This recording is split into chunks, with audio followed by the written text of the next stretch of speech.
Chelsea have extra motivation to make this a weekend of double FA Cup joy. Carney. Chelsea have endured a turbulent final few months of the Roman Abramovich era and will be aiming to start a new one with an FA Cup double.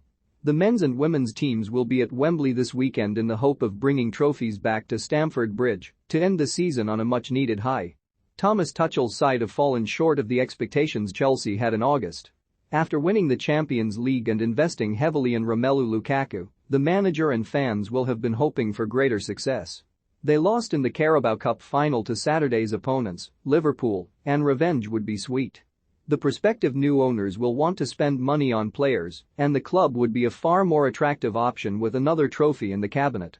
The uncertainty surrounding Chelsea has had an impact on the men's squad. Players want certainty to help them focus on the pitch.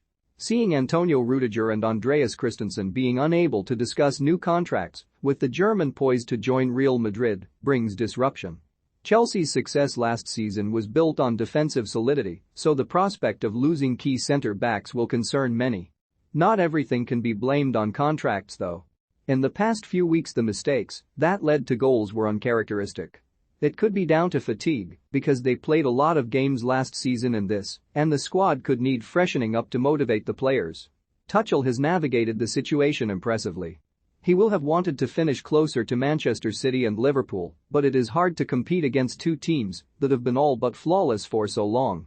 He has almost certainly secured Champions League football next season, which is imperative. The victory at Elland Road on Wednesday shows there was merit in cancelling the team's day off to hold talks with the players after the Wolves draw. It was a case of risk versus reward. They were clearly not playing well, and the improvement will aid the team going into their one big game left. If there is something as significant as the FA Cup at stake, then it's worth clearing the air. Whether it is discussing positives or home truths, getting things off your chest can help to release tension. Emma Hayes' side would see a Wembley victory over Manchester City as the cherry on the cake. There is something special about this group. They had to give everything in the Women's Super League right up to the final moment to ensure they won a third successive title. For months they have known any slip could give Arsenal the advantage, which will have focused minds when the issues surrounding the club could have been a distraction. Arsenal did not drop a point from the start of March to the end of the season. Although that sort of threat keeps the mind sharp, it will also have left the players mentally fatigued at this stage. Hayes knows how and when to get the best out of her players, so she will not be concerned about extending the season by another week. Chelsea will be confident going into the final, but I fancy Manchester City, which I know sounds really strange. They will have had less pressure recently, even though they've had to fight for their Champions League spot. They were comfortable in the end because of how they've been playing. They won their final 9 league games, scoring for fun, and everyone's been chipping in with goals. Chelsea have the experience of winning last season's cup as recently as December, but City beat them in the Continental Cup final in March.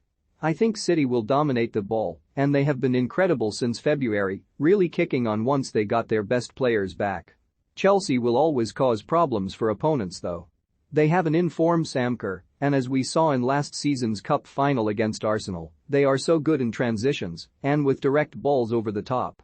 The big test for Chelsea this week will be recovering from such an emotional day last Sunday when they beat Manchester United to secure the title.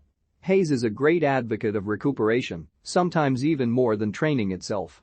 The players looked nervous against United in the first half, and although they came through the test and were the better side in the second half, there was a 45-minute period where I did not recognize them. I don't think that will be the case again at Wembley. Key players will depart the men's and women's sides this summer. The women have coped better with the idea that Jai So-yun and Drew Spence will leave because they still have the spine of their team, whereas the men could lose 33% of their defense. The squad will have extra motivation to make sure all those players leave on a high after everything they have done for the club. There should be no distractions over the weekend. Focus can be placed on 180 decisive minutes that could be the springboard for greater success next season. The teams have done incredibly well to get this far in the circumstances. Now it is time to finish the job.